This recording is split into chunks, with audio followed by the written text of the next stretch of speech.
My name is Doug Mansfield. I'm the Director of Production and Engineering here at WKFK. Was at WKFK for about 28 years part-time, and I've been here at WKFK full-time now for about 4.5 years.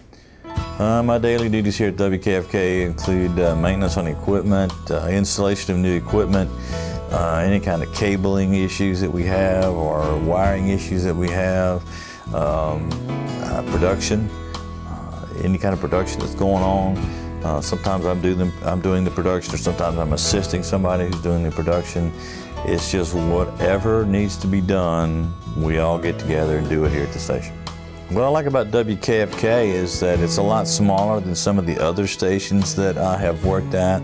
I know the staff well. We all get along good. It's kind of like a small family as opposed to a big, huge corporation. So, and we do a lot of good things in the community, and we have more opportunity to do that at a smaller station. When I first started television production, the way we recorded something was like archaic compared to what we're doing now. The first tape machine I ever worked with was an RCA TRT-1B, which was 6 19-inch racks wide. The tape transport was only in one of them. The machine was totally tube type, so it was kind of cool to turn off all the lights and watch it glow in the dark, so to speak. And then as the machines got smaller, and when they transistorized them, they were still huge by today's standards. Then we went to the 1-inch tape machine, which was not much smaller. And I've seen the total transition from 2-inch tape, from the tube type machine to now the smaller digital tape machines. Now it's, going into the solid state era. I got started with Local Heroes here at WKFK because it was something that I always wanted to do, and I proposed the show years ago, and it just wasn't right at the time. But we finally got it started. And I really love history. I own a military museum, and military history is very important to me. And to be able to interview the veterans and preserve their stories was probably one of the best things I've done in my entire life. When we produce Local Heroes, we first find the veterans if they don't find us first. But to interview a veteran, you have to really know the subject that you're going to talk about. For instance, when I interviewed Mr. Maurice Bell, who's passed away now, he was a survivor of the sinking of the USS Indianapolis.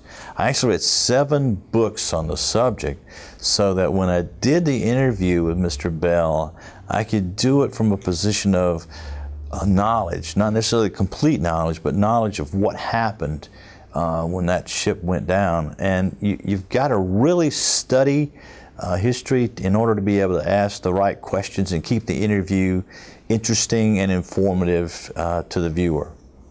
Working on this production, Local Heroes, it's had a really profound effect on my life. And it's a little bit hard to describe, but you know you're working on something important. You know that you're working on something that's going to preserve first-person history. Some of the people that I've interviewed are no longer with us, but their stories, their images, their voices will go on forever as long as we have a recorded history of them. And to hear their families' reactions to the stories that we recorded, sometimes they tell me things and tell me stories and tell me stuff about their service that they've never told anyone else or any of their family members. So it's been a very fulfilling part of my television career to be able to produce Local Heroes. I would like to continue to produce Local Heroes, but kind of bring it to the next level. When you produce the show, in order to make it interesting and to make it historically accurate, which is very important to me, veterans sometimes bring in photographs, but as you know, we sometimes lose photographs, and I have to go through historical video and match it correctly with what the veteran is saying. So I would like to kind of kick it up another level and put even more emphasis on the production values, make it look better, make it have more information, make it even more interesting to the viewers.